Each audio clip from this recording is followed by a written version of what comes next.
Down in the Den, so go tell a friend. The best podcast on earth's about to begin. We got jokes and news and movie reviews. After Dark NC-17 with the crew. Interviews with the best artists around. So like, comment, subscribe. The show's starting right now. Let's go. Like, comment, subscribe. The show's starting right now. Welcome to Down in the Den, in the Ring, a special wrestling panel I have together with your boy Marz, and I have some fantastic guests, fellow pro wrestling heads like myself, and we're going to go right down the line in order to introduce everyone. We're going to have some fun, a little Royal Rumble of our own, talking about what's going on right now in the pro wrestling industry, what we love, what we hate, what we wish to see, talk about some rumors, and overall just have a slam of a good time. So before we lay the smackdown on this episode, we're going to go ahead and start right to my, and I do this wrong every time, left. Ah, damn it. Here we go. Every single time we're on the floor. You got it right the first time. It was the first time. Chris, introduce yourself. Let the friends of the Den know a little bit about your background, what you got going on, and then we'll just go right down the line. I appreciate it, man. Thank you so much for having us on tonight. My pleasure, and thanks for coming. Chris, I'm 1/4 of the D.E.N podcast. We got 1/2 tonight with Steve here. We started our show back in September of 2020. So just a little over a year and a half now that we've been doing it. Our shows, mostly the focus is on professional wrestling. That's where the audience comes from. But it's almost like a week in review in a way. We talk about gaming, we talk about TV, movies, pretty much anything. Like we have a drink of the week segments that we usually do, whether it's a beer or a cocktail that we review. We play a game called One Gotta Go every week as well. We're live every Saturday at 11 a.m. Eastern on Twitter, Facebook, and YouTube. So go to any of our social media accounts at DumbMarksPod or DumbMarksPod.com, and you can get all the links on there as well.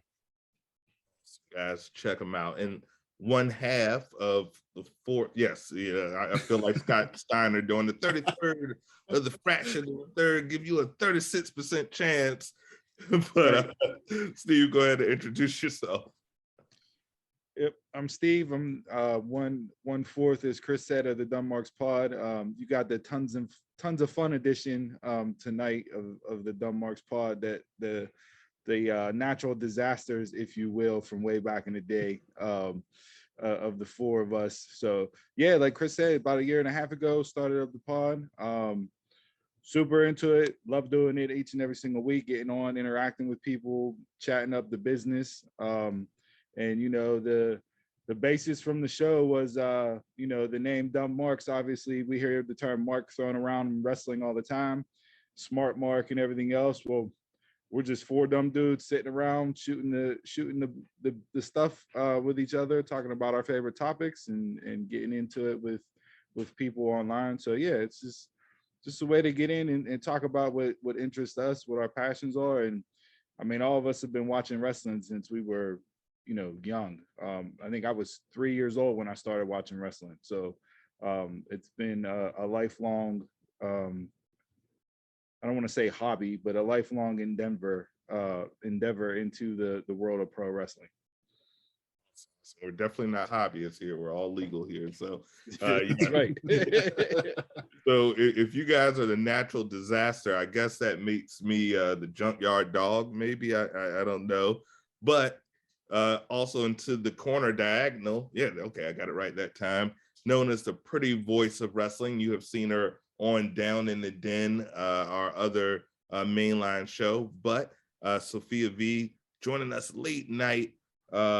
Please introduce yourself to the friends of the Den and give them a little bit of insight about what you do. What's up, everyone? My name is Sophia and I'm a Twitch streamer. I also sidecast wrestling, which is SmackDown, sometimes Rampage, mostly WWE events, and I host spaces rooms with these guys. Twitter Space with the Tuesday. Dumb Marz podcast. Yeah, talking about wrestling. Awesome. And so this is one of many panels that I hope we'll do in the future. Everyone knows Down in the Den. We have a lot of music. We have politicians. I always call myself the Black Joe Rogan, so Bro Rogan, I guess. I like it. So we have people from all walks of life in the entertainment industry, but everyone knows who knows me. One of my truest, biggest passions is pro wrestling. If I always say, if I was 10 years younger, 5 inches taller, and 100 pounds heavier, I would be a pro wrestler right now. But unfortunately, the gods made me a tiny podcaster, so that's what I do. So I brought down these great minds of pro wrestling to have a little wrestling chat. And so I want to start off right now. One thing I always like to pick the mind of a wrestling fan. What is your all-time favorite promotion? And we can, whoever wants to start can start. It could be a promotion that's defunct now, like a ECW, AEW. It could be one, or not, AEW isn't defunct, but ECW, or one that's currently going on right now. It can even be a particular era. So it could be Attitude Era WWE or Rock and Wrestling era.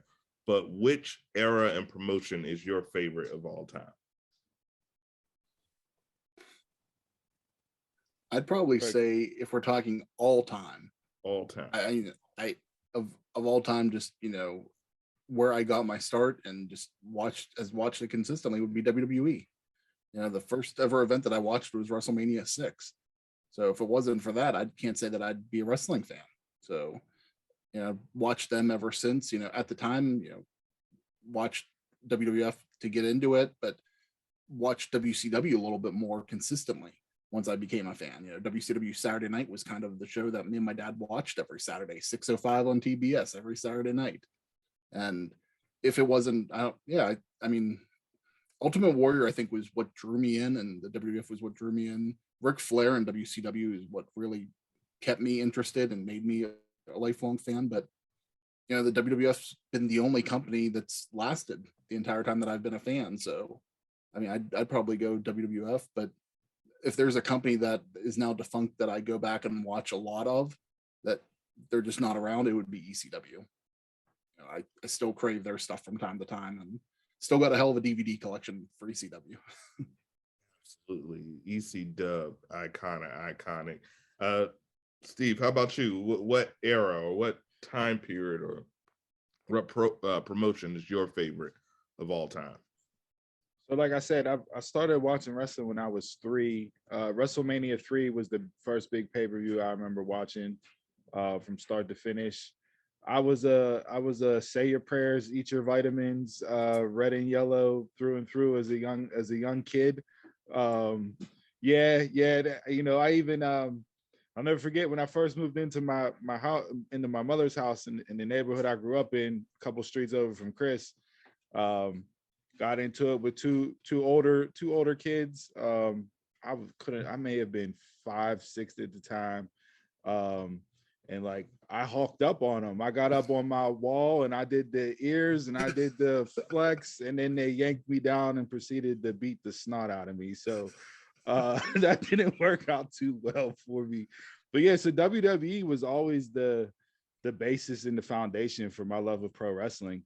I think more in my teenage years, when stuff and people, you know, before the Attitude Era boom of the 90s, and ECW and the Monday Night Wars, like that's probably my favorite time of pro wrestling, just because of my age, what I had going on during my life, the stories, the talent.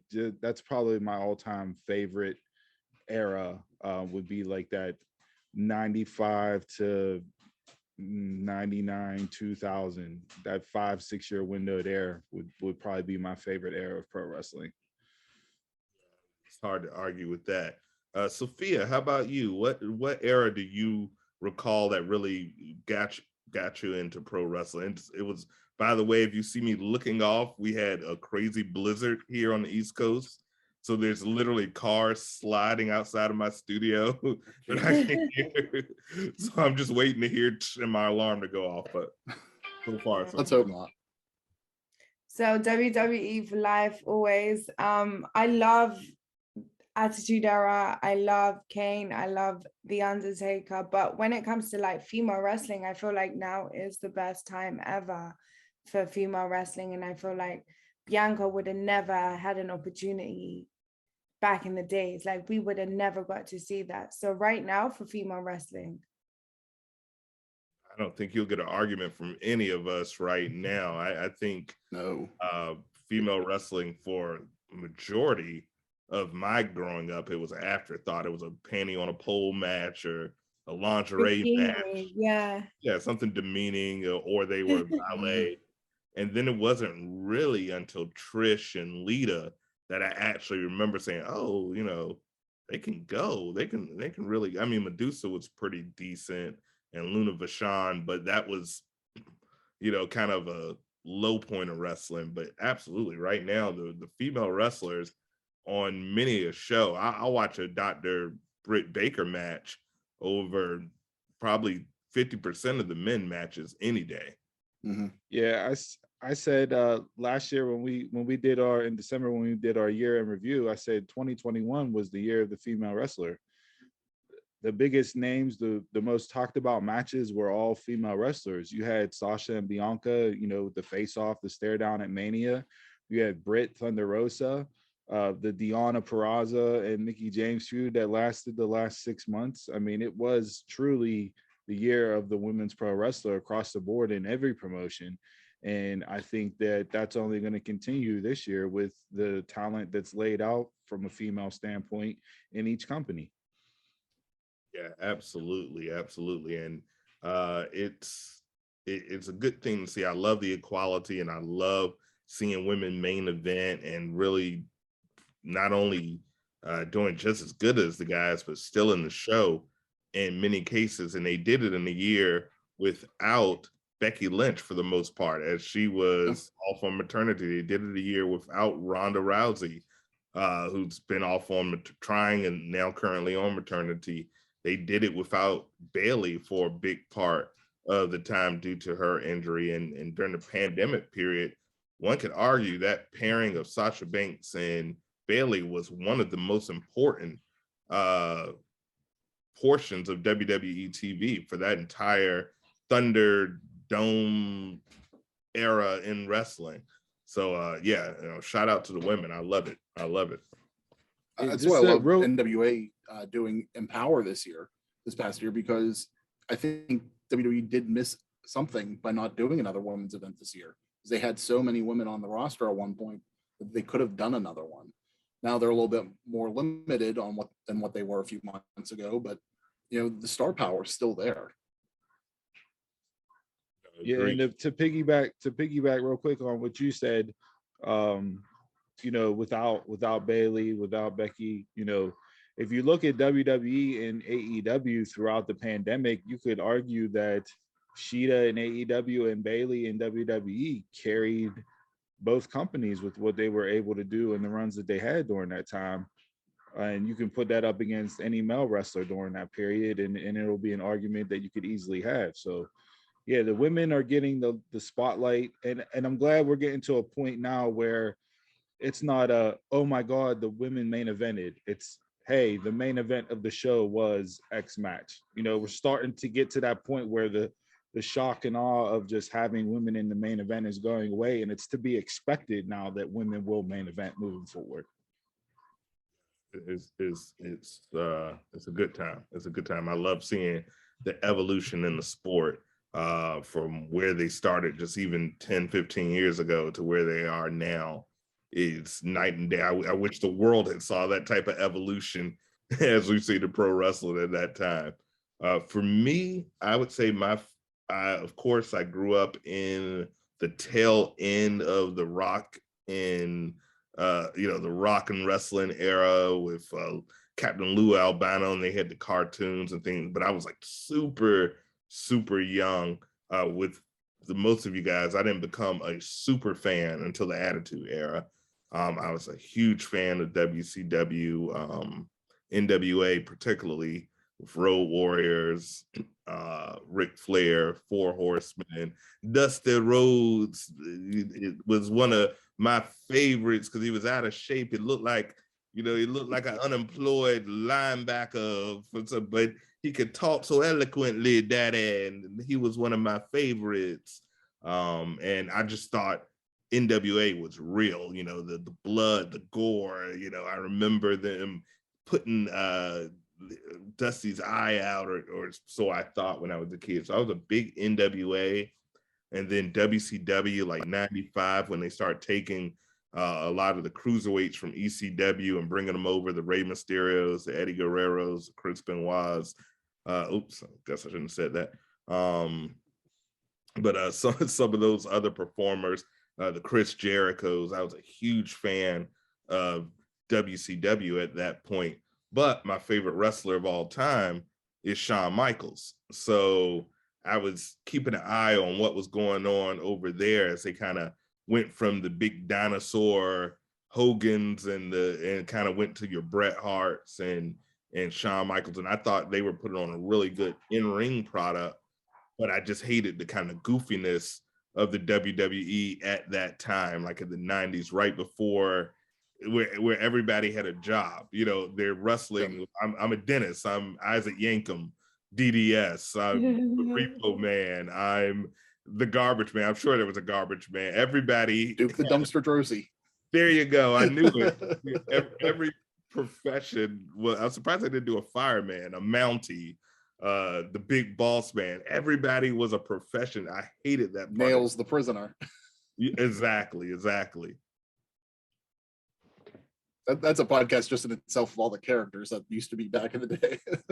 It's crazy. And we talked before we recorded, I kind of see that in NXT 2.0 right now.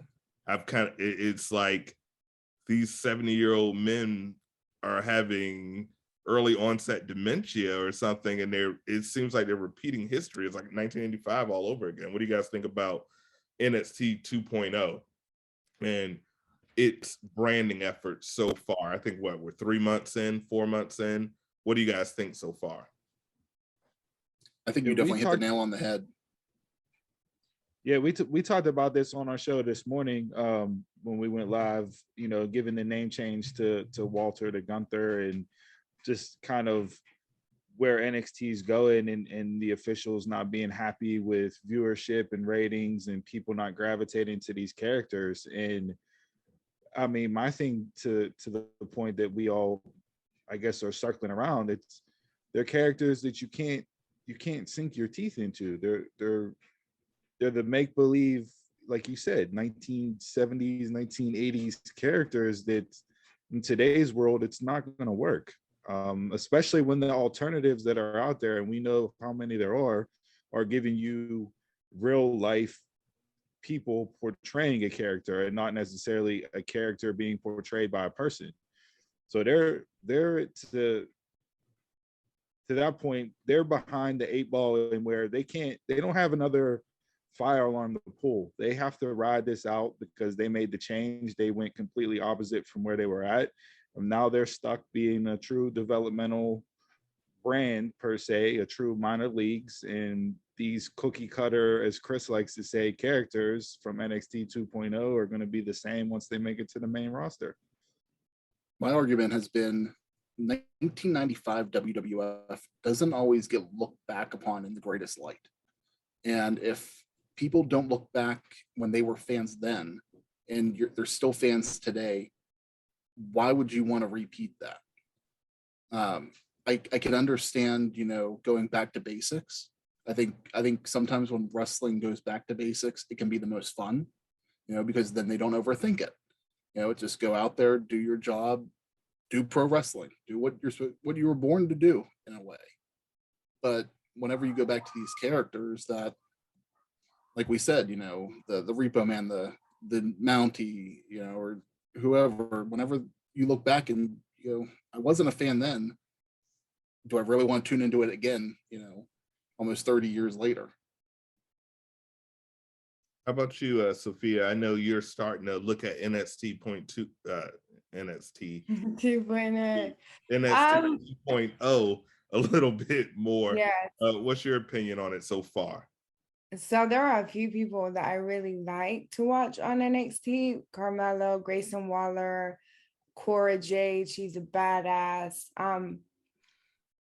I don't understand the show's direction. Like with Mandy Rose, for example, like they go really close up to her crotch when they zoom in. And I'm like, bro, what are we watching here? Not that I'm against whatever. Like, I do understand WWE is known for like they started out like that. So it's not like, oh my God, now they've just started showing women. Like it was more like triple X back in the days.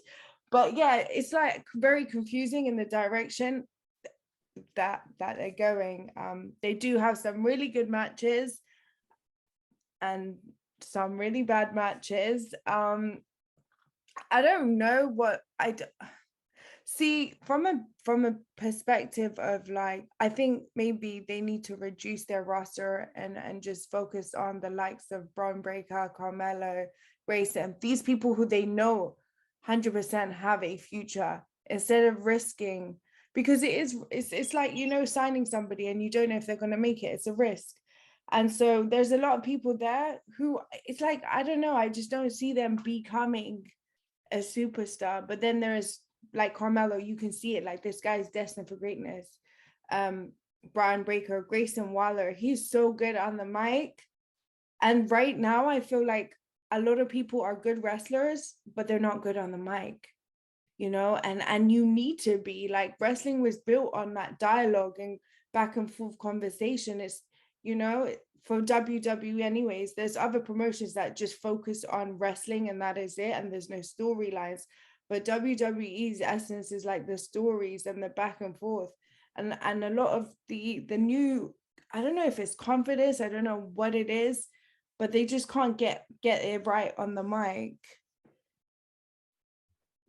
Yeah, It might be lack of drugs too, because back in the days everyone was so high, so they were super confident. Do you know what I mean? Yeah, I mean, it's hard to get hyped off a protein shake, you know. I'm pretty sure the Macho Man and his famous cream of the crop probably had a little booger sugar before him and Mean Gene got on the like freaking acid or some shit, you know? How do you come up with the dialogues that he came up with? You have to be on something. Same with the Ultimate Warrior and his rocket ship promo. Oh yeah, he was on a rocket ship, all right, a white rocket ship. Well, here's the difference with those two individuals compared to what you're getting in NXT 2.0 right now, and even up on the main roster, is they let those individuals talk for themselves. Yeah. Yes, they gave them bullet points, but the verbiage, the tone, the wording, it was all them for them. Where now it's you're handed something and you have to say it. Now, talent, it's on the talent to get it over, right? But I think a lot of the problem is now, especially in the WWE side, when it comes to that microphone, is that talent doesn't know how to take what's given to them and put it in their own words to make it believable for their character. You know, there was a time when Samoa Joe's run in WWE was what it was, and that's a whole podcast in and of itself. But Joe would be handed stuff, but you would believe what Joe said, no matter how corny or how lame the verbiage was. You believed it because Joe was able to take whatever he was given and was able to turn it into something that you would feel like Samoa Joe would say. And I think there's a huge disconnect with that, with a lot of talent. And it's not just WWE, there's other talent as well. But being able to take wording handed to you and make it your own and sound like the character that you're portraying is saying it, that's a huge disconnect now on the main roster and NXT 2.0. I hear you. I feel like Seth has got it down.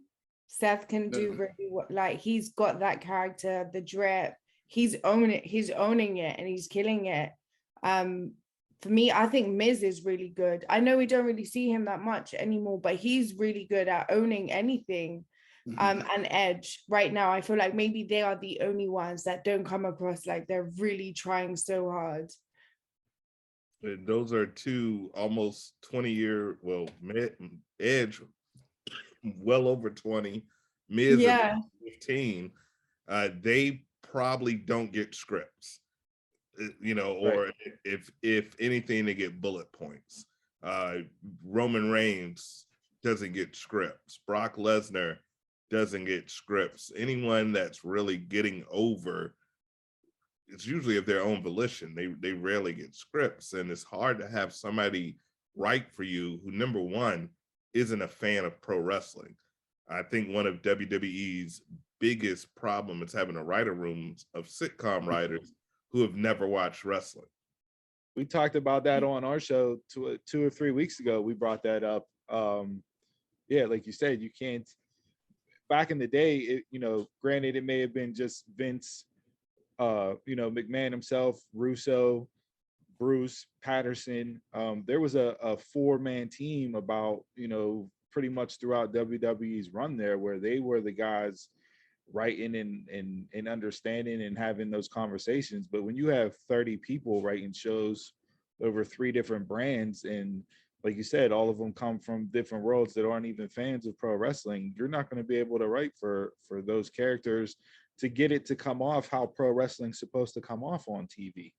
Like you said, so with that dialogue, like, you need that there. That's the base that leads to the matches, that gets people invested. And if you don't have that, then you're going to struggle to get people to buy into anything you put out there on TV. One thing that I've heard John Cena say, I've heard The Rock say, I've heard other people, other talking heads say, is WWE is not interested in having anyone larger than the brand anymore. They've been burned multiple times when they put a Hulk Hogan as the brand, and then he holds the brand hostage. Ultimate Warrior as the brand, and then he holds the brand hostage. Stone Cold left and took his ball home. The Rock went to Hollywood. John Cena has gone to Hollywood. Batista has gone to Hollywood, and I wouldn't be surprised if in the next 2 or 3 years, Roman Reigns does the same. He doesn't appear to be someone that's going to be in the industry for a significantly longer time. And Brock Lesnar, in his original run, they strapped the rocket ship to him and only was there 2 years. 2 years, and he was fed up with that. Do you guys think that is a mistake by WWE neutering people to make sure that the brand is more powerful than the stars? So there needs to be a balance there, right? And I equate this to looking at the NFL, right? Like the NFL, the Shield is the brand, right? Nobody's supposed to be bigger than the NFL. The NFL is king here in the States. I mean, 52 million people watched the Dallas Cowboys play the San Francisco 49ers last week. It's just, WWE would kill to get, 2% of that audience on a consistent basis. So, but there are stars that, I don't want to say transcend the NFL, but they're stars, and you know who those people are. Peyton Manning was one of them back when he played. You have Brady now. Patrick Mahomes is a younger version of that. So you have your stars, but there's that balance, and they equal itself out. WWE, yes, we've ran off the list of names. I would add in Sasha Banks to that list of somebody that I could see leaving and going to Hollywood here the next year or so. Already in Star Wars, yeah. already. But you have to have that balance. If you have somebody that's going to transcend your brand, no matter what you do, they're going to transcend your brand. That's part of making stars. It's going to happen. You're going to have people get that way. So yeah, they need to focus more on finding that balance between brand and stars. And occasionally you're going to have 1 or 2 that are going to break through and overshadow the brand. And that's just, you're just going to have to deal with it when it happens. But yeah, you need to find more of a balance. It can't just be WWE above everybody else, and we handcuff people and pigeonhole them until they hit a certain point, and that's as high as they're going to go. WWE's always had peaks and valleys whenever it comes to, household name stars and just names that carry the company at that time. And, I think we're at that point now where we don't have a household name star. We have a carrying the company time in WWE. And I think at some point, someone will come along that will break through that, like Steve was saying, that if you have that power, no one's going to be able to hold you back. And if they do hold them back too much, then maybe they're going to go somewhere else and really shine through. But I think, yeah, if WWE has that next, person that's going to become a household name, there's no way the charisma is just going to come through way too much on the camera, and they're just going to become that household name. I don't think there's anything they can do to really hold it back too much. Do you feel there's anyone in the WWE ranks right now that can be that next transcendent John Cena, Rock, Batista type superstar that can transcend just what we see on a Raw or on a SmackDown or an NXT? NXT, Braun Breaker. I think so. I think he's good. I think obviously he also has good influence around him, so they can teach him like how to do it. He comes from a family, so I think he has it. I think he does. I would like to think Carmelo's gonna do big things as well. But as for like the main roster, WWE, I don't see anyone else apart from Roman right now, as a brand, because they want somebody who can do GQ magazine, who can be on the cover of Men's Health, who can do modeling and branch out, but use their brand. And I don't know who else can do it right now for the WWE apart from Roman. But from NXT, probably Braun Breaker or Carmelo. Those are the two I see. Yeah, and I don't see anybody either right now. Raw is almost, I'm glad that my show isn't 100% wrestling, because if I had to watch Raw as a part of my gig, then it would really feel like more work than in many Raws. It'll be 9 o'clock and I'm like, oh shit, I forgot it's been on for an hour. Let me go ahead and take a look. SmackDown for me is the go-to show in WWE. And then I'm right now, not saying it's perfect. I'm not one of those marks that, EW is perfect. There's a lot of things that in their 2.5-year history that I'm like, come on, guys, But overall, is as far as an enjoyable show, especially in the last 6 months or so, I think AEW has been a more enjoyable show from bell to bell to watch. Sometimes it's a little too much wrestling for me. I would like a little bit more entertainment into their wrestling, but overall, AEW for me has been the better show. I'm with you on that. I'm not. The past few weeks, I could have the argument. I really don't know what it is. Maybe it's the lighting, maybe the lack of pyro. I really don't know what it is, but I really cannot get invested in AEW at all. Like, there are a few people there that I really love. I love the return of John Marz. I will say that his match yesterday was underwhelming. I expected much more just because they have been going so hard with the Bryan Danielson. So I thought they're gonna go hard with John Marz. He's returning, but maybe they're trying to, mellow, like ease him into it. He's just come back from a huge rehab stint. So I don't know what's going on with him, but he looks great. I love the dialogue that he shares. He's a badass. I think they 100% need to work on their female roster. It is not, no shade, but it is non-existent, right? I know that, and what I thought was that they were lacking on branding, right? They were just focused on wrestling. And if you really want to take it to the next level, you do need to build stars, right? But they have, because I saw a Forbes interview with the female referee that they have, and they were showing like her life story. So they're starting to get like PR for their roster. But again, AEW is getting too stacked. I can't even, I'm getting confused. Every week somebody new goes there. I don't know what it is. Do you know what? And every time someone leaves another company, it's like, oh yeah, AEW is going to sign them. You're not wrong. They are very heavily stacked right now on the roster, and they can't utilize everybody that they have on what 4 shows, and it's 5 still, hours, right? Yeah. Yeah. You guys have seen Leo Rush. He's announced as of February 14th, he will be a free agent Mhm. as Yeah. the GW Yeah, contract. you're starting to see you know, AEW originals, even people that signed on later after the company got started, that once the contracts are up, they're not going to re-sign. And instead of AEW releasing people, they're just going to let the contract ride out. And thanks for coming.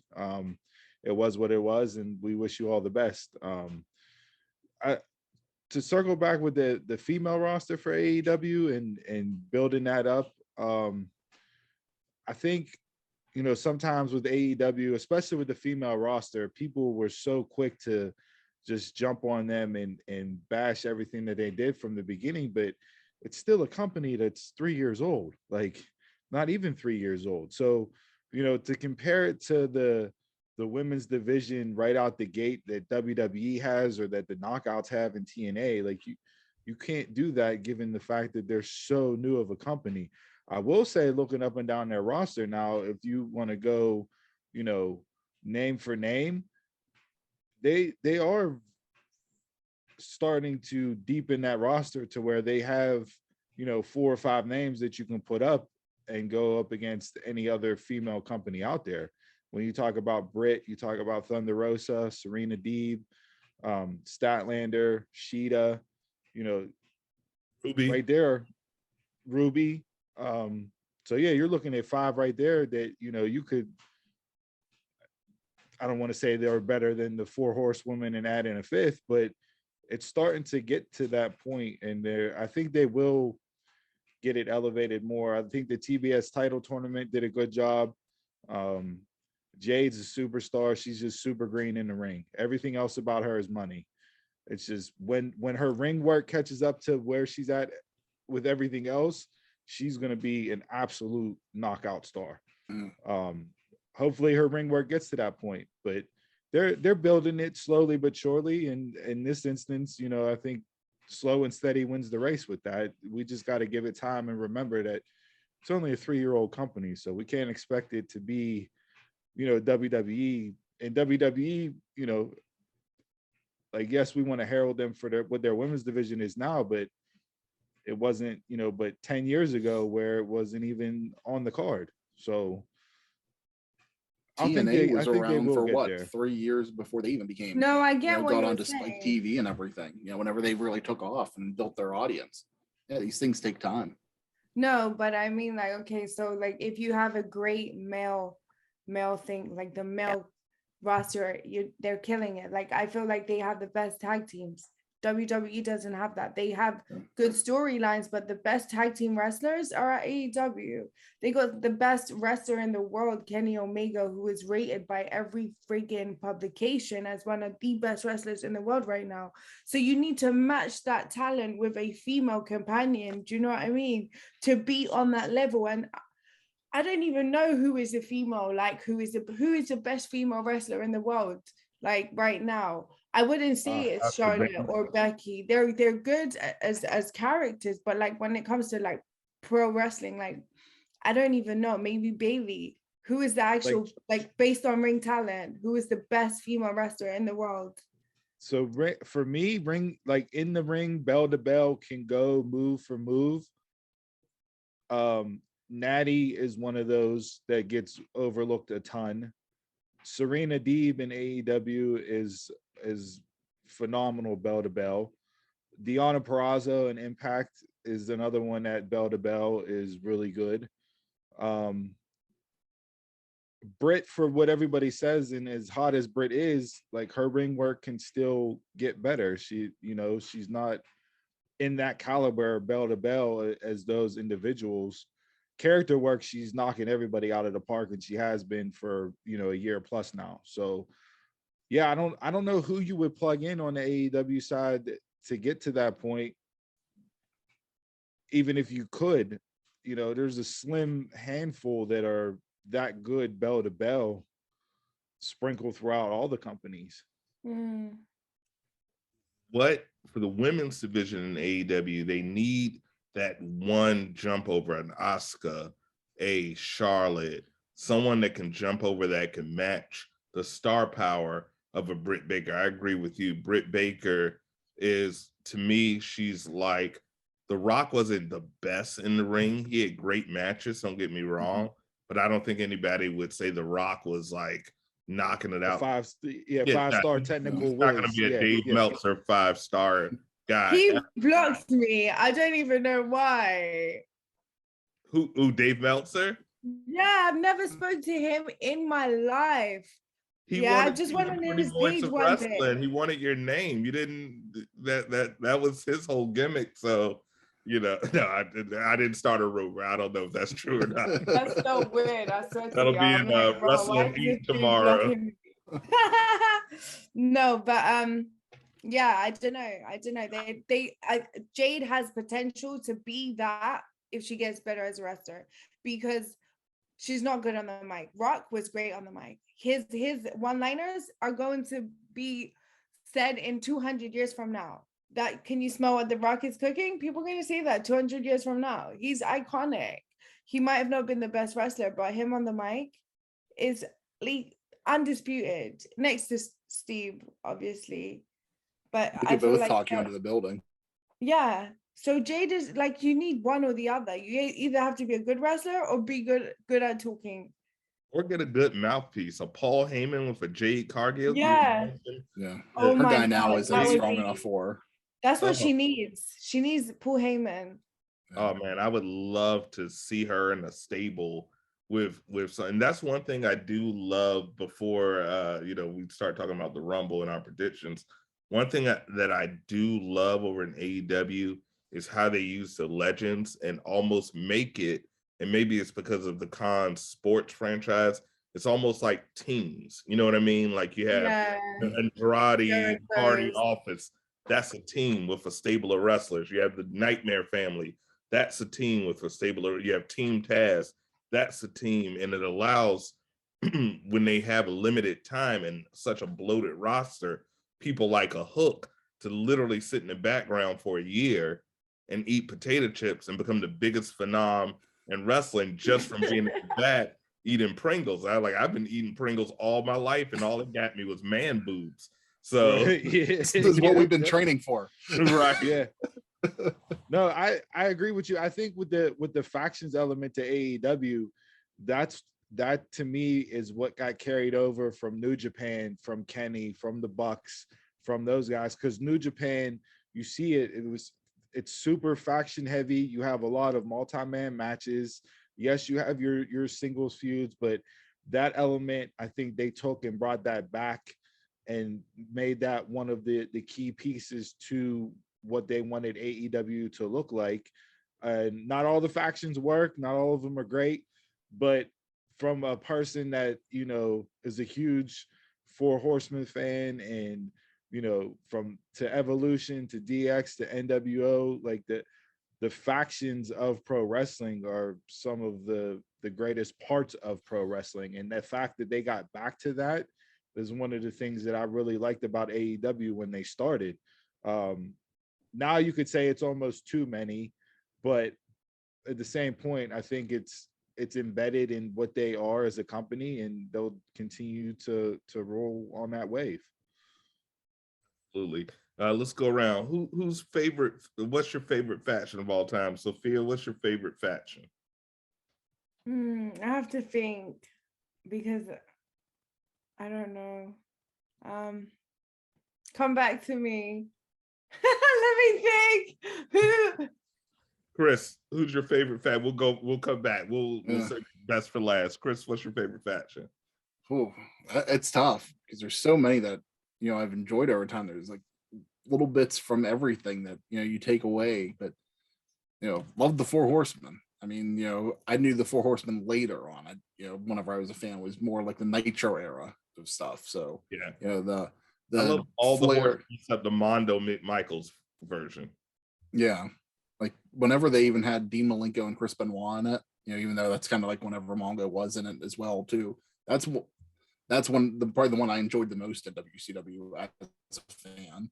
But going back years and being able to watch the NWA stuff and the early WCW things, and like you said, whenever Dusty got his eye taken out by the Four Horsemen, things like that, you appreciate. But I might go NWO just because I think, for when I was really growing up and what impacted me so much in pro wrestling, I think, like that and DX were such two great groups.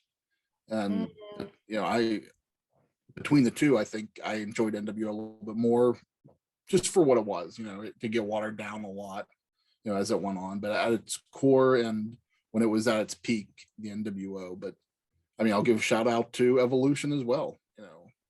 Whenever that came out. Highly underrated stable. Yeah. Absolutely, absolutely. Steve, how about you? Favorite faction? Four Horsemen, hands down.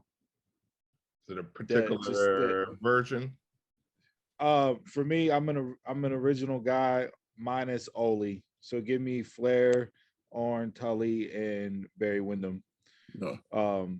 The promos, the ring work, the just everything top to bottom. I mean, they were it. And to me, they have the greatest wrestling theme of all time. I hear that Four Horsemen beat come on and I get goosebumps. I got goosebumps just thinking about the song in my head right now. Like that to me, yeah, hands down, there will never be another four like that, often imitated, never duplicated. Hey. That's the Hall of Fame yeah. group, right? The one that you're describing. That's the one that was inducted in the Hall of Fame. Yeah, that's the one that was, and don't get me wrong, like Ole Anderson is completely underrated. I know he gets a lot of flack for his booking and how he ran stuff back in the day there, but for me, just the Tully, Arn, Flair, Wyndham, that's untouchable. That's four greats on the microphone in the ring. All four could go 60 minutes if they needed to, and afterwards they'd party all night. So like, yeah, give me Four Horsemen hands down. Talk about living the gimmick. Yeah, believability. Like they unfortunately, probably to a fault, they live that life. Right. But yeah, absolutely. For me, probably simply for the fact that it sent me to detention so many nights, it was Degeneration X. I crotch chopped everyone. Principal, ninth grade. So this is how you know wrestling was cool, right? Ninth grade, I would wear the black and white DX Suck It shirt to school, because I would wear it underneath my football pads for on game day, and I'd walk around the school and you'd have Suck It on the back and DX on the front, and not once did a teacher tell me to take it off or cover it up. So that's where like wrestling was like completely mainstream and accepted by everybody, because a ninth grader could wear a Suck It shirt to school and not get in trouble for it. I'll have a little bit of age on you, but literally our high school graduation, I graduated in 98. We literally walked across the stage and the class in 98 is just two in the whole, and all the parents were like, what the hell?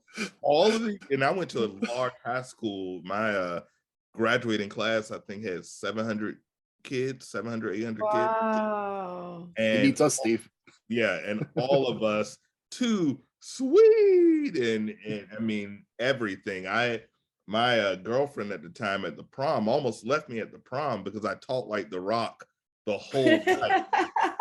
the whole night, I couldn't help myself. I'm like, oh, you want me to put your corsage on? It doesn't matter if you want me to put your corsage on, and I couldn't help myself. I was walking around with my shirt bust open and the bird chest hanging out. I was 128 pounds. It was an awful look, but, couldn't do the eyebrow, before Mother Nature started making the hair thin. I had a similar haircut to The Rock, so I had the poofy. It was a bad time for my poor girlfriends at the time, but yeah, great time. NOD is often underrated too. Yeah, Combination was an awesome stable, and like you really thought they could beat your ass. Like Mark Henry, Farouk, The Rock, Kama Mustafa, The Godfather. Like that was a hardcore stable on paper. And I will say another one that was underrated that I was a huge fan of, and we talked about ECW a little bit, but the triple threat with Shane Douglas, Candido, and Bam Bam with Francine, like that was it in ECW. Yeah, that group was highly underrated with those three individuals. Mid-90s, he had some awesome storylines, Yeah. awesome The Brood, just because their theme is like very iconic, and I love how the WWE bring it back from time to time, and everyone just gets that nostalgia. But I would say Heart Foundation because I love Bret Hart. Very That good group. one. Yeah. Very good one. especially the heel Heart Foundation with Pillman and Davey Bulldog. Boy. Davey Boy and Owen. Owen. Good one. That is Yeah. I loved heel Bret Hart. That was a hero in Canada, but a heel everywhere else. I loved that Bret Hart, the ruthless Bret Hart that would put you in the figure four on the turnbuckle, and I mean he was doing some of his best work when he left the WWE. It's just a shame how that ended for him. And it's so crazy that the only reason why we hated the Hart Foundation Bret Hart was because they were from Canada. That was the whole. that was like it. And That we was the all whole want to reason. move to Canada. We're all like, Canada, please. No, and that's one thing with WWE. You know, I think everyone's start was WWE. Anyone that's in our anyone between 40 to 10 start was WWE. But when you start to evolve and your palate gets a little bit more developed and you grow, and that's what I tell people when people our age hate WWE. I'm like, it's not our demographic anymore. It's not for us. It's PG-13, you know. So yes, Yeah, I said last night on SmackDown the Viking Raiders won, and they're in the ring after the match, and they're going like this, and all the little kids in the hard cam shot are doing the raid, and I'm like, that's their generation's bushwhackers, right? We used to do the bushwhackers. I've got their right? figures. Yeah, so like them standing in the ring, and it's like, okay, like that's exactly who you're targeting. I love it. I'm not after. gonna Like, lie, I do. I like it. I like when they come out and then they pump their chest and it's like raid. right, yeah. So they're doing the right, yeah, It's like lit. It is so lit.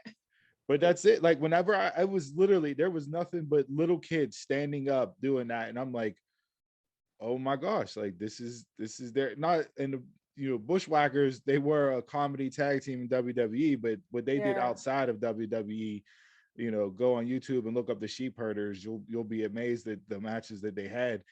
But that's exactly what it was. It was just this generations of this. I love only a that. I different have movement. the Bushwhackers figures. oh, you're Luke and absolutely right. WWE is entered. That is the Viking Raiders. I love them when they were War Machine and ROH, but the Viking Raiders are a ready-made cartoon. They can be in any cereal. They can be on any video game. They can be on any action figure. They can be on traded card. And that's what WWE is. They're not looking for pro wrestlers. They're not looking for entertainment. They're Sports looking entertainment. for entertainment. And I think that's what people need to kind of lay off of WWE, because they are the best at what they do. Period. They put programs when they put their little trailers before a pay-per-view. Oh, I'm sorry, it's not a pay-per-view, a premium live event. they it's cinema quality. They're the best at what they do. It's just the cutthroat of their business, but they're also a multi-billion-dollar corporation, and there's not too many multi-billion-dollar corporations that are going to be the warm and fuzzies for their employees as well. That's just life.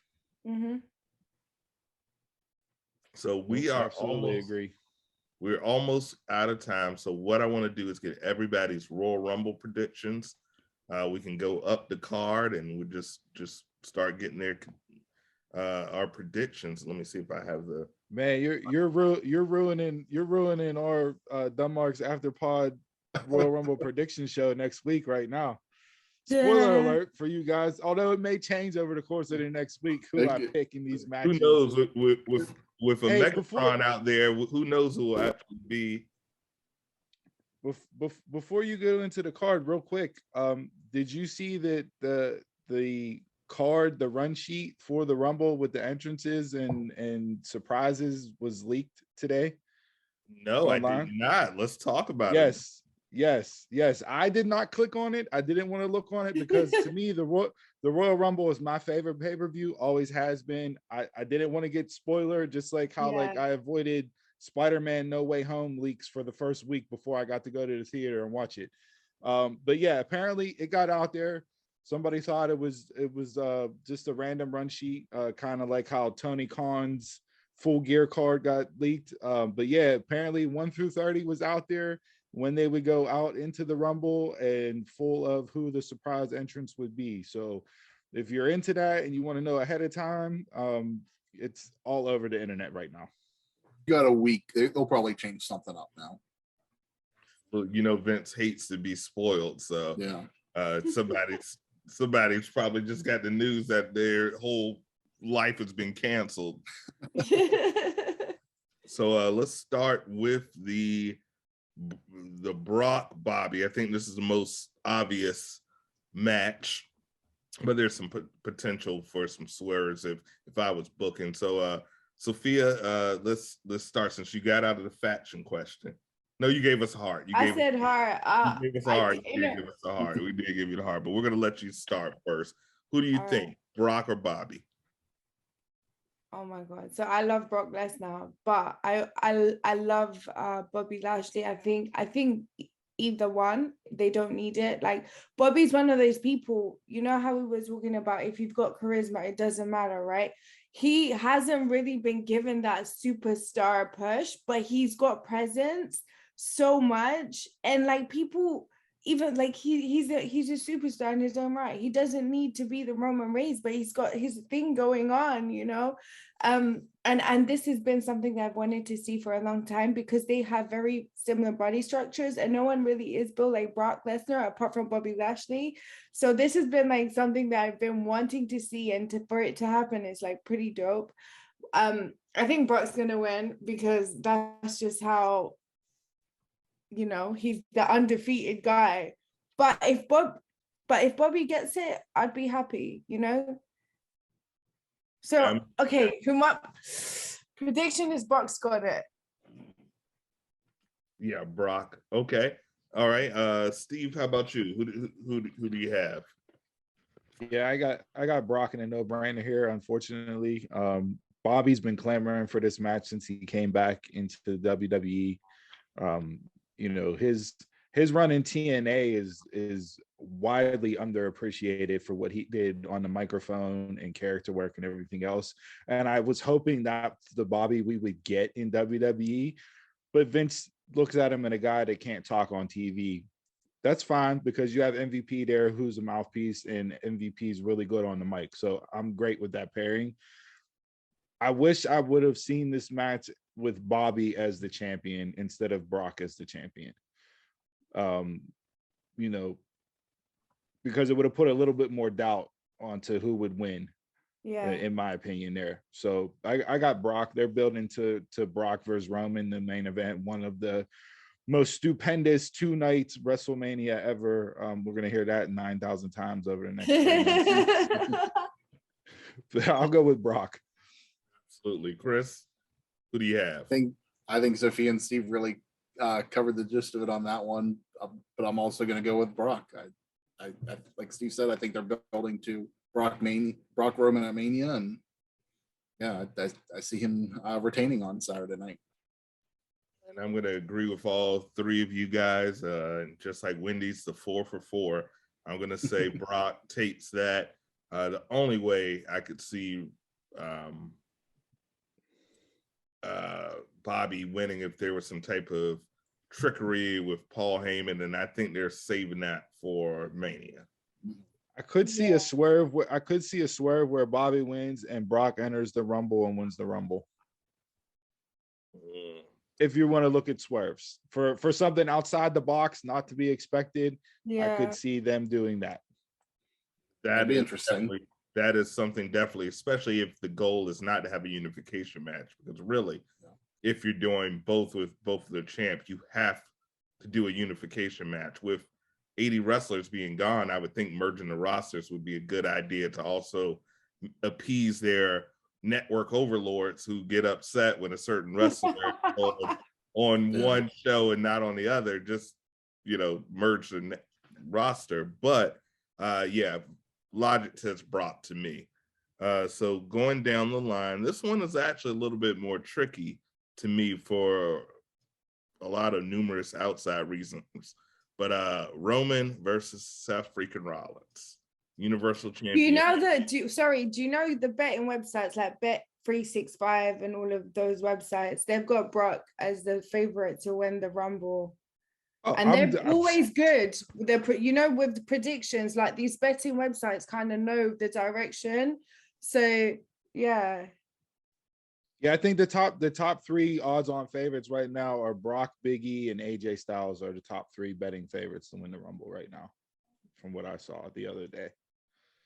I think, unfortunately, I think Big E's time around the championship picture has ended. The only thing that could bring him back is a full heel turn from all the New Day, which I would love with all my spirit. Hell yeah, man. He needs to go solo.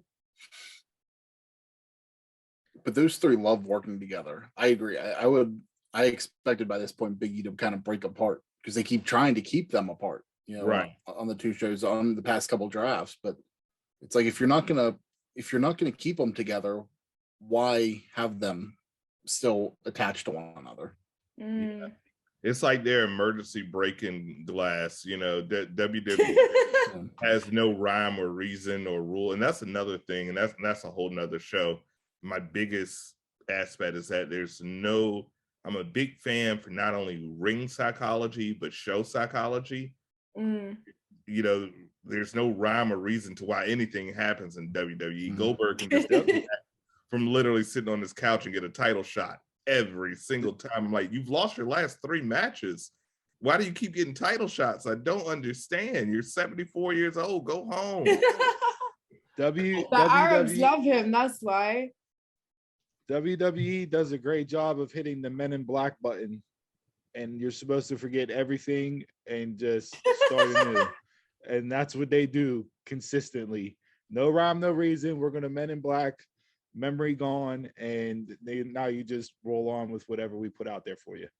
I mean, how many times in the past couple of years do you only see people coming out and challenging for a title? They don't earn it. They don't do anything. It's just, I'm next in line.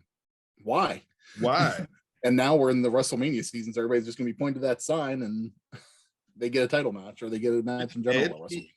Edge beat Rollins. Why did Rollins get in their last feud? Why did Rollins get the title shot? He's a freaking Raw competitor. They didn't even explain that. He just comes in there. Okay. So little backstory to that, and you can believe it if you want to, but what the rumor and innuendo about it was that day one, Seth was going to win the Fatal 4-Way match. And obviously with the COVID situation with Roman, they bumped Brock over. They made Brock win. Right call, wrong call, that can be debated, just like Becky at SummerSlam. But that's why they're in the pickle that they're in now. And you had to move Seth over to challenge Roman at the Rumble. Yeah, and he has his own thing going on with Kevin, which I don't know why, but Kevin Owens and any type of potential festival or friendship outcome is always something I'm interested in. I love that pairing. Yeah. We know how it's going to end, but I love that pairing always. And I have the destination. You're just going to enjoy the ride till you get there. Yeah, absolutely. You know how this roller coaster ends, but I'm going to get on it anyway. But it's weird, and I knew when they released so many people, I was looking at who was left on SmackDown, and I said, so who's going to challenge Roman? Is Cesaro? I think Drew getting hurt too really threw a monkey wrench in that as well, because you could have had Drew face Roman at Mania. I think Drew was the plan. Yeah, well, Jeff Hardy, I heard, was also suspected to be one of his competitive challengers at some point. Yeah.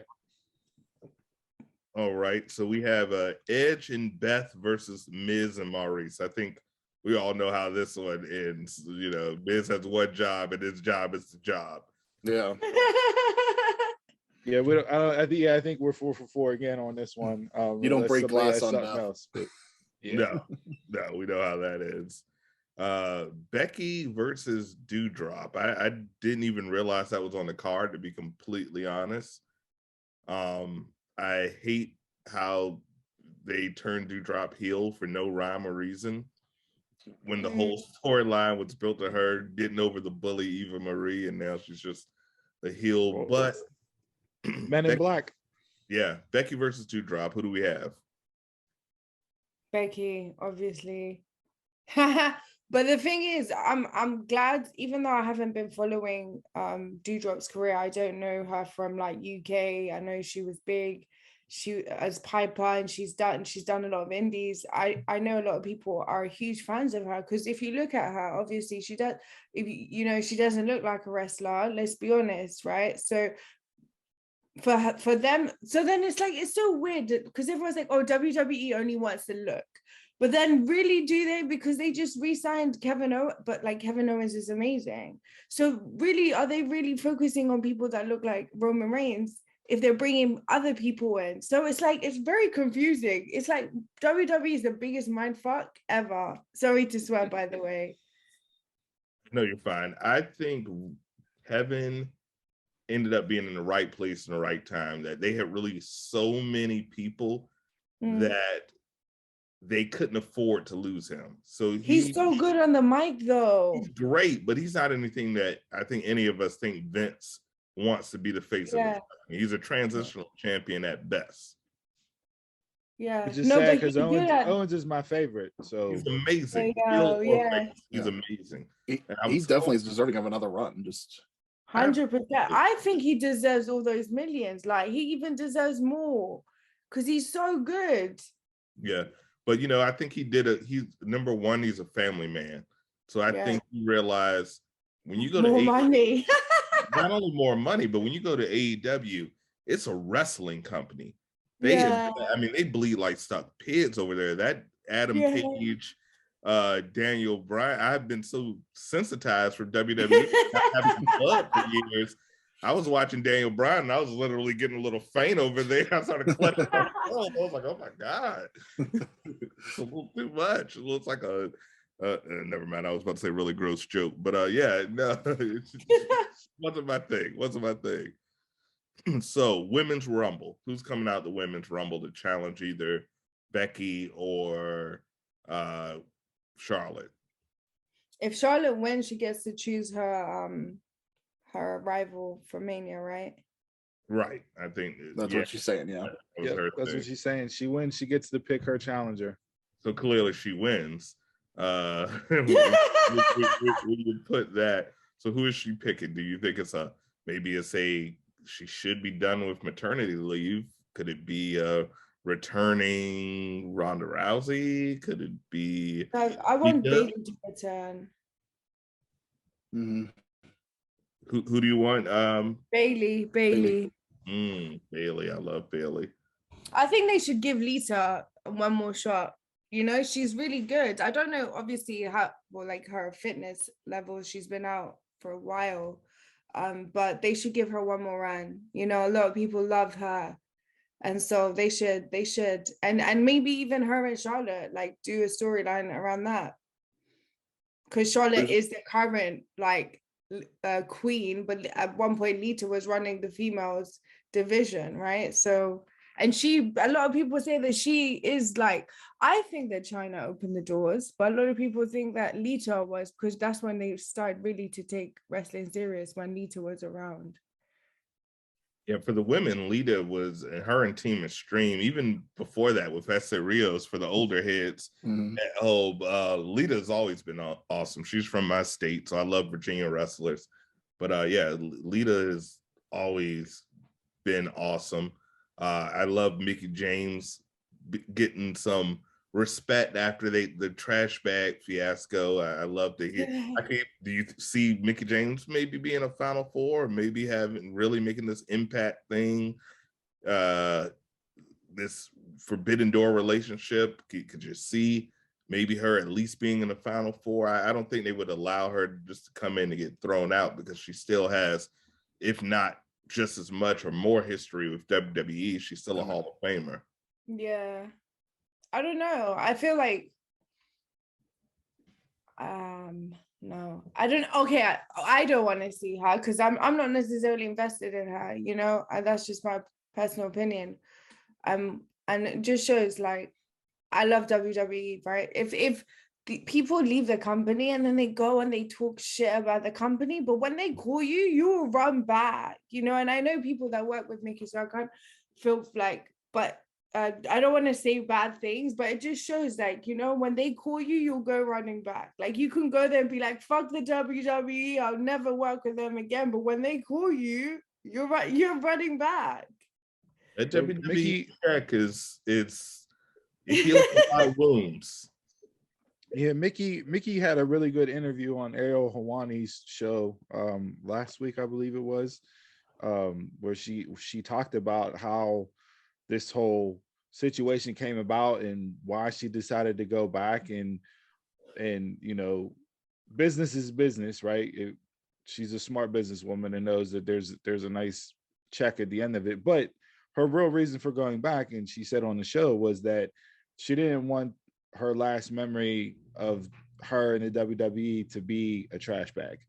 And for her to come back as Impact Knockouts champion, and to have, you know, her fan base see her in a WWE ring and at the Rumble, and have that be the last memory of her in WWE, that's, you know, at the core of it as to why she decided to come back. We all know Vince will do business with anybody if it's right, and in this instance it was right. So chalk it up to two people being professional and handling business the way business should be done in that situation. So and she was never upset with Vince, because she knew that's not who it came from. You know, it was just she called him out on it because she knew that would get people's attention. Yeah. You know, and bring it to his attention with it too. So yeah, I think this is smart on her to kind of go back, like Steve said, go back, heal those wounds, you know, go out on a better light than what it was. I've been a Mickey fan since, you know, day one with her in WWE. So I'll follow her anywhere, and pretty much have in her career, even when she's left before. And, you know, I'm a fan. I don't think she's going to, if she makes it to the final four, I'd be real happy, but I'd be very shocked if she wins the Women's Rumble. Yeah. I'd love to see Bayley return. I'd love to see Asuka return. Maybe we will get a Ronda Rousey. Who knows? That's definitely a possibility. My money would be on Charlotte right now, I think. Sorry, is Shotzi in the Rumble? Shotzi has not been heard from in a couple of weeks. I don't know if it's COVID or injury, but I haven't seen her in at least 2 or 3 weeks.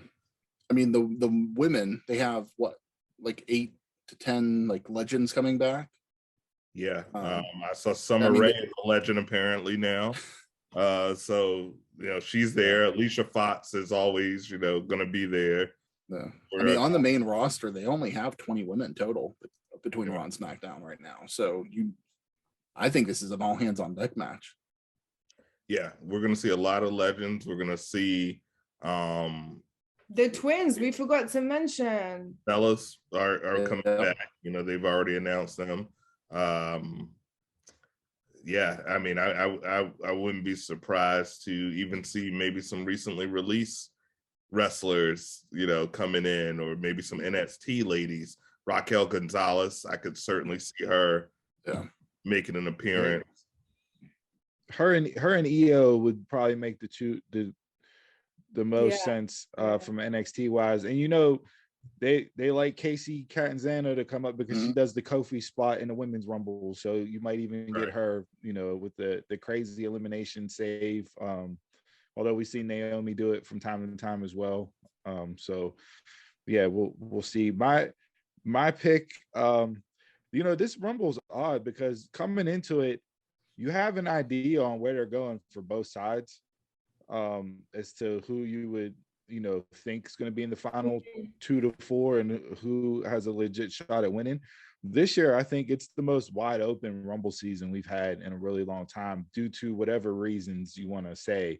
I don't think there's a clear cut favorite on either side, women or men. I'm gonna save my swerve out there take for our show next Friday or next Thursday. But I'll go with Bianca to go back to back here as a stunner. That's the least they can do after after that SummerSlam 24 seconds. Here, we're gonna give this back That to you was as a make painful. That was so disrespectful. And I am not Captain Play the Race Car at all, but when I see it happens over and over again, I'm like, God damn it, Vince. God. It was like watching Brock defeat Kofi all over again. Oh, and Big E I'm surprised he didn't get to take Xavier's crown as well, so he could just really stick it to the entire New Day. There's still time. There's still time. How about you, Chris? Who do you have coming out of the Women's Rumble? Right now, I think my money probably would be on Charlotte. I think that makes the most sense, especially after a Survivor Series between Becky and Charlotte, not getting that like actual ending to that match, getting the payoff at WrestleMania. But there's rumors that Lita is going to be sticking around, so if they're planning on keeping her around, that there's a possibility she could win too. And there's so many different factors. She was rumored to she almost signed with AEW last year. They contract negotiations fell off, which is why she didn't end up going there, because they wanted her in for a big storyline there on that end of things. So I wanted to see her stick around for a show or two afterwards, and then lead up to some type of Mania match with someone. Charlotte, like you guys said, would probably make the most sense after we saw them two in the ring already. So yeah, I think both the title matches at WrestleMania seem like they're building to champions versus champions at the moment, I think. But is that the direction they're going to go, like we talked about before with Brock and Roman? I mean, it makes sense because the sheer fact when you look at who's left, especially on Roman Reigns' side, especially with the roster as it is, especially with what we see going on in NXT, that's true development and no longer really a third equal brand. A merged roster solves a lot of problems. SmackDown and Raw individually look pretty low on talent, but if you combine those rosters, now you have a hell of a talent and a deep pool and really stars that can set up some interesting matches for the future. So I'm not against. New feuds are always good. Always good. And that's one of, I think, the biggest complaints with WWE. They run those rivalries to the ground. Yeah. To the ground. Every combination, tag team, trios matches, intergender, they will find some combination in the 50-50 booking. It gets tiresome. It gets very repetitive. All right, so the big one, the big, and I agree. I think Steve, you said it's your favorite pay-per-view premium event of the year. Who do you guys have coming out the men's Royal Rumble, and do we think there's going to be any Forbidden Door surprises in the men's Royal Rumble? Yes, I do think there's Undertaker shows up. That's been the rumor. Yeah, no, and because his wife is going to be in the females, I think it would be dope because you have a lot of couples right now. So I think the story would be, I don't know his health conditions, to be honest, I really don't. But I think this have like his last year in professional wrestling and, leave it as that. I think he should. I think he owes us that much for sticking with him for all these years. I would like him to, I hope, in an ideal world, I'd actually want Kevin Owens to win because I think he deserves it. But if Amos wins, I'm gonna riot because that's just so off. And I don't get this current what's going on with him, right? Because he's a big guy, he literally pick everyone up and just throw them out the ring. I am never a proponent of a black man losing his job, but if a black man had to lose his job, that black man would be Omos. He is the shits, the absolute shits. And I know Undertaker was gushing, and God knows I don't have enough wrestling knowledge as the Undertaker, but Undertaker, Mark, can I call you Mark? What the hell do you see in Omos? He is the shit. He can't talk. If AJ Styles can't, I've never wrestled a match in my life, but I guarantee you right now, being 15 pounds overweight and 40 years old with a gray beard, that I can put a better match with AJ Styles than Omos did. I guarantee you that, just because I can bend. The guy can't even bend. He's big. Yeah.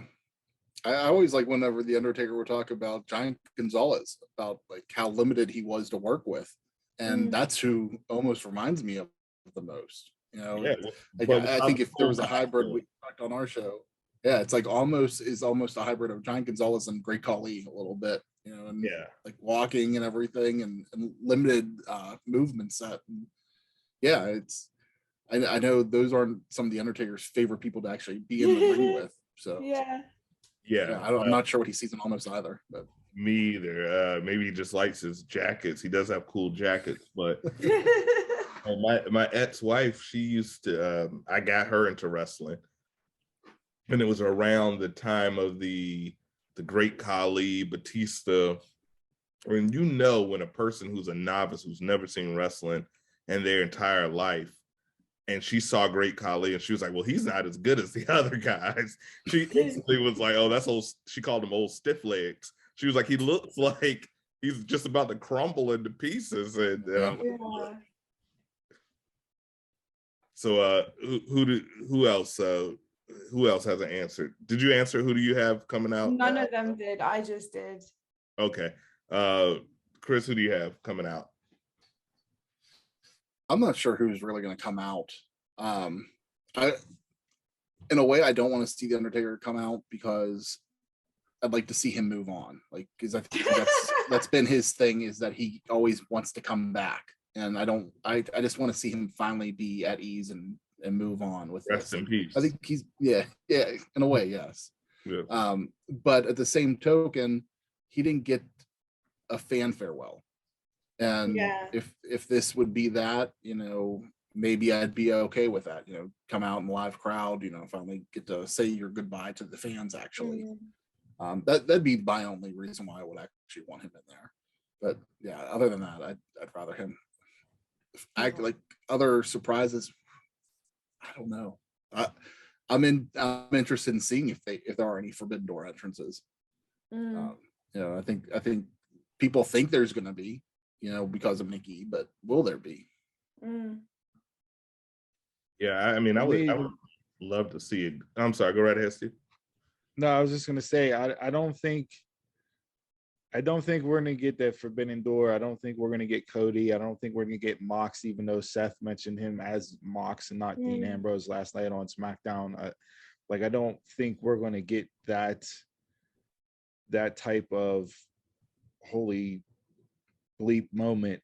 And I say that because if you're AEW, that doesn't benefit you, right? Like, what's the point of sending Cody or Mox there for the Rumble? Like, that doesn't do anything for you.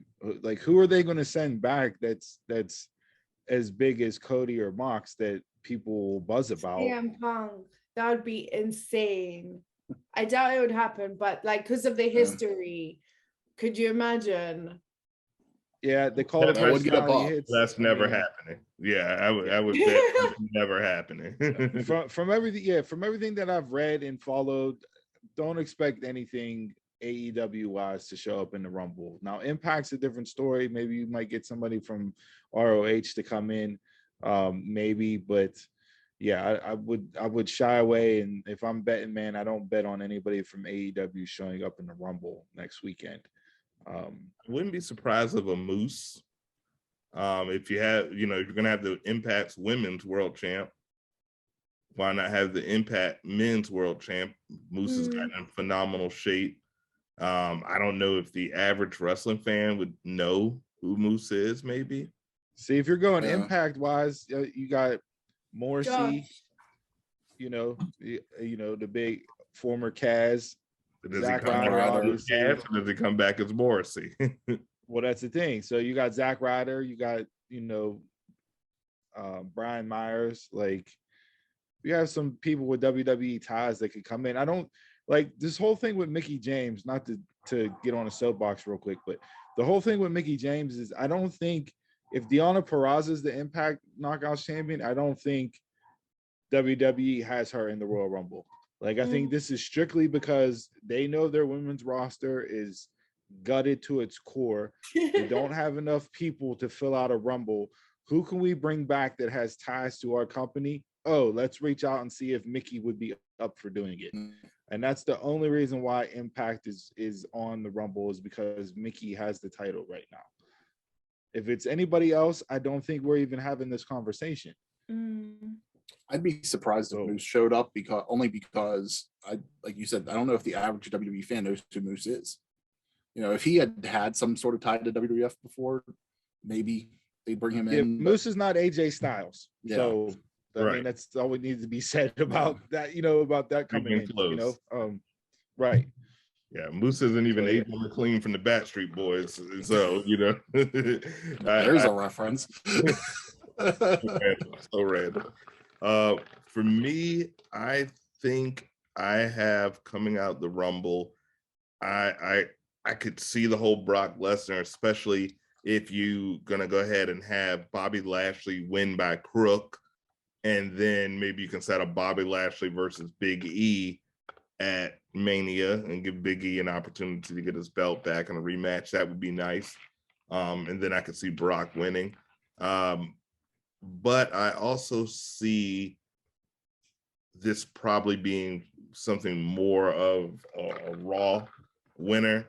So I could see AJ Styles. He hasn't really done much. They owe him for booking him with almost for a whole year. 2 years. 2 years of his prime career. They owe him for that. He did the favor that Jeff Hardy was supposed to do, going over to actually Riddle ended up doing that, but he went over in NXT. He's been a company man. So yeah, I could totally see AJ Styles coming out this year. It may be a stretch, but that's what I could see coming out. I would love that. I said a few weeks ago on our show, since 2014, Daniel Bryan every year was my go-to pick just for the Rumble, just because. I was there in 2014 whenever he didn't come out and everybody thought he was the surefire winner that year. So Blue Tista, the year of Blue Tista? Yep, that was Blue Tista. Now that he's gone, AJ is kind of my guy, that I'm gonna just put in there until he wins a Rumble. So if he wins this year, and I think he is justifiably owned for everything. I'll say AJ too right now, but I know I have a different.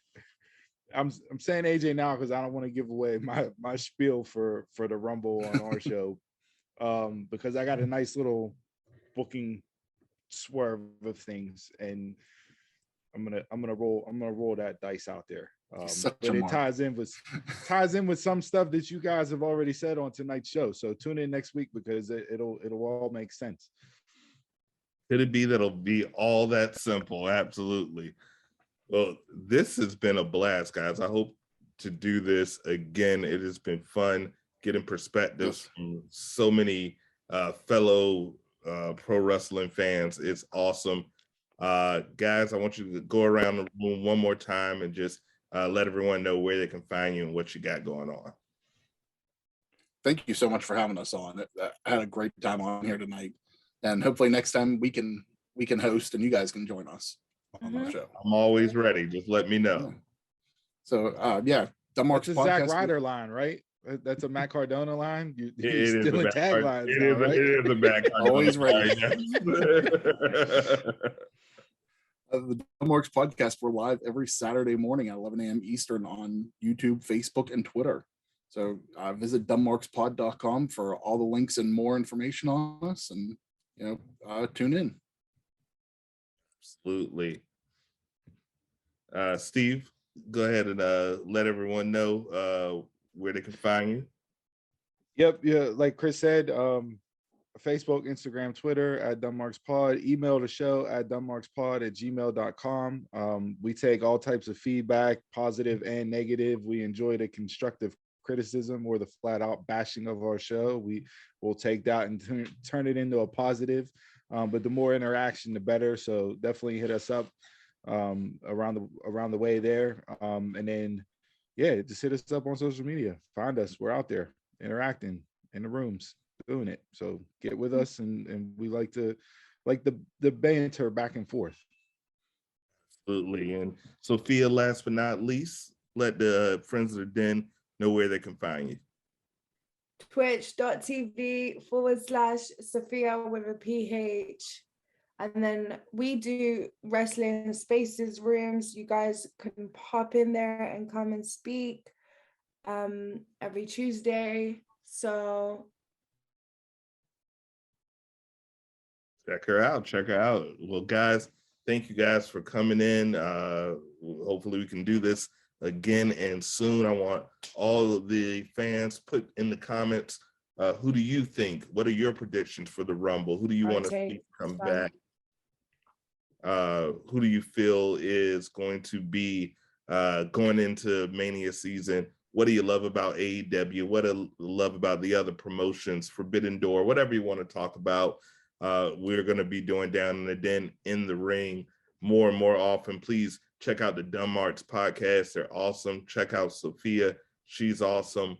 And as always, as I end every episode, peace, love, unity, and respect. Deuces.